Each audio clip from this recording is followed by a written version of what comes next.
વલસાડ જિલ્લાના ઉમરગામના station road પર ફરી એક વખત અકસ્માત સર્જાયો છે। આ વખતે બેફામ ગાડી ચલાવતા એક વાન ચાલકે બે બાઇક ચાલકોની જોરદાર ટક્કર મારી હતી। આ ટક્કરને કારણે બંને ચાલક રોડ પર ફંગોળાયા હતા, જો કે સદનસીબે બંનેનો જીવ બચ્યો હતો। આ સમગ્ર ઘટના સીસીટીવી કેમેરામાં કેદ થઈ હતી।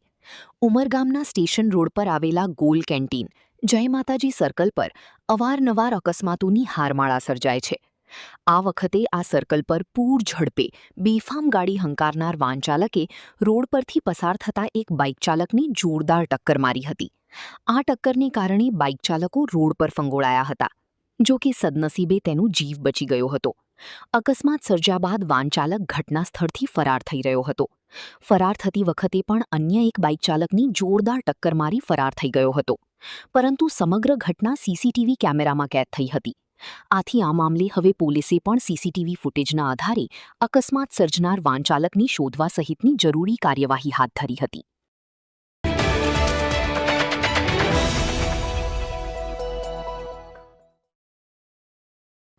વલસાડમાં કેરીના રસમાં નીકળી માખી।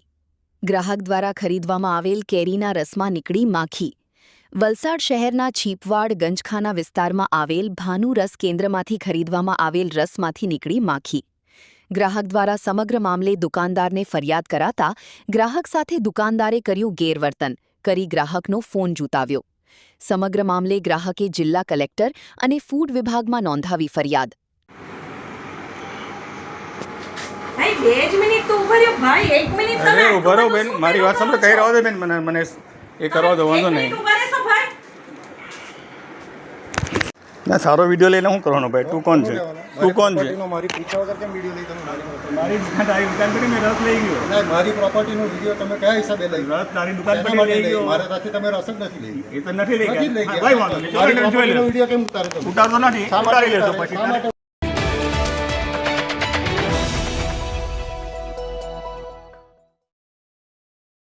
વલસાડ જિલ્લાના કપરાડાના વીરક્ષેત્ર ગામ નજીક પિકઅપ ટેમ્પો પલટી મારતા 8 લોકોના મોત નીપજ્યા હતા। એક પરિવારના લોકો દીકરીના લગ્ન પ્રસંગ બાદ દીકરીના સાસરેથી આણું વડાવી અને પરત ફરી રહ્યા હતા। એ વખતે જ અકસ્માત થતાં એક જ પરિવાર અને તેમના સંબંધીઓ અકસ્માતનો ભોગ બનતા સમગ્ર પંથકમાં ગમગીનીનો માહોલ છવાયો છે। આ ઘટનામાં 8 લોકોના મોત નીપજ્યા છે, જ્યારે 20થી વધુની ઈજા થઈ છે, જેમાંથી કેટલાક ઈજાગ્રસ્તોની હાલત ગંભીર જણાતા તેમને સારવાર માટે વલસાડ સિવિલ હોસ્પિટલ અને ધરમપુરની શ્રીમદ રાજચંદ્ર હોસ્પિટલમાં ખસેડવામાં આવ્યા હતા। જોકે આ ગોઝારા અકસ્માત મામલે વલસાડ ડાંગના સાંસદ ધવલ પટેલે પણ દુઃખ વ્યક્ત કર્યું હતું અને મૃતકના પરિવારજનોને સાંત્વના પાઠવી આ અકસ્માતમાં જે લોકો ગંભીર રીતે ઈજાગ્રસ્ત છે અને સારવાર હેઠળ હોસ્પિટલમાં દાખલ છે, તેમને જો જરૂર પડશે તો એર એમ્બ્યુલન્સ દ્વારા વધુ સારવાર માટે સુરત કે મુંબઈ સુધી ખસેડવામાં આવશે તેવી સાંસદે ખાતરી આપી હતી। કપરાડાના ગિરનારા ગામનો આ પરિવાર કોલવેરા ગામે દીકરીનું આણું વડાવવા ગયો હતો અને તેઓ ઘરે પરત ફરી રહ્યા હતા, દરમિયાન જ તેઓ અકસ્માતનો ભોગ બન્યા હતા। વધુમાં સાંસદ ધવલ પટેલે મૃતકોના પરિવારજનોને સરકારી સહાય મળે તે માટે ઉચ્ચ સ્તરે રજૂઆત કરવાની પણ ખાતરી આપી હતી। તમે મદદ કરશો? જે કપરાડામાં વીર ક્ષેત્રની અંદર સુથારપાડા નજીક જે એકદમ દુઃખદ અકસ્માત થયો અને એમાં 8 લોકો મૃત્યુ પામ્યા છે અને બાકી લોકોને ઈજા થઈ છે।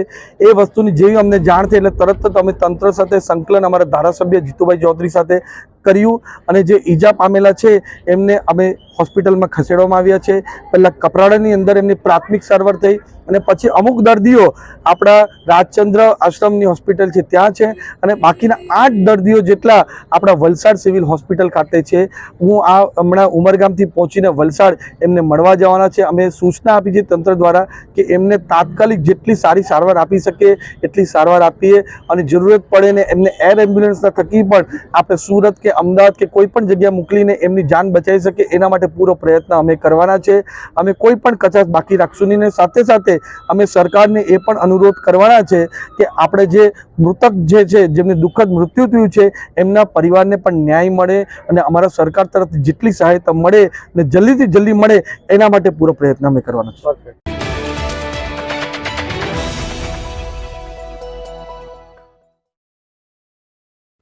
વલસાડ જિલ્લા પંચાયતની કોસંબા બેઠક પર અપક્ષ ઉમેદવારના ફોર્મ રદ થતાં મામલો હાઈકોર્ટ પહોંચ્યો. કોસંબા બેઠક પર ફોર્મ રદ થતાં ઉમેદવાર કલાવતીબેન ટંડેલ હાઈકોર્ટે પહોંચ્યા. કલાવતીબેન ટંડેલનો ગંભીર આક્ષેપ, રાજકીય દબાણ હેઠળ મારું ફોર્મ રદ કરાયું. કલાવતીબેનનો આક્ષેપ છે કે ફોર્મ ચકાસણીની પ્રક્રિયા દરમિયાન નિયમ વિરુદ્ધ અન્ય પાર્ટીના ઉમેદવારો હાજર હતા. ફોર્મ ચકાસણી સમયે અન્ય પક્ષના ઉમેદવારોની હાજરી સામે સવાલ. સમગ્ર પ્રક્રિયામાં ગેરરીતિ થઈ હોવાના પુરાવા તરીકે ઉમેદવારે કચેરીના સીસીટીવી ફૂટેજની કરી માંગ.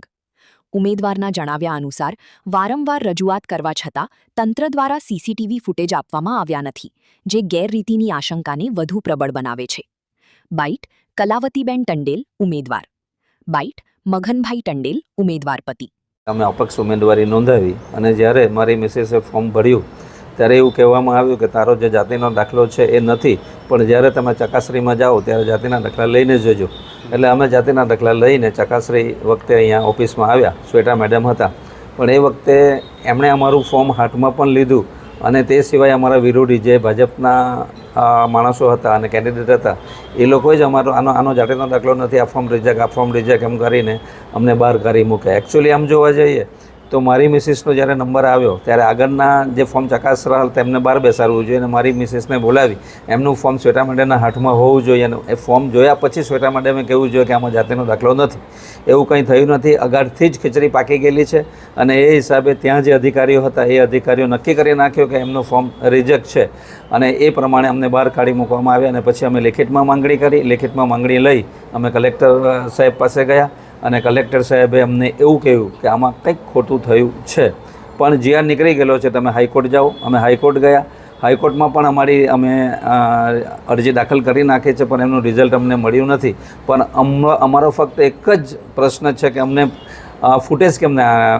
વિડીયો ફૂટેજ અમને કેમ નથી મળતા.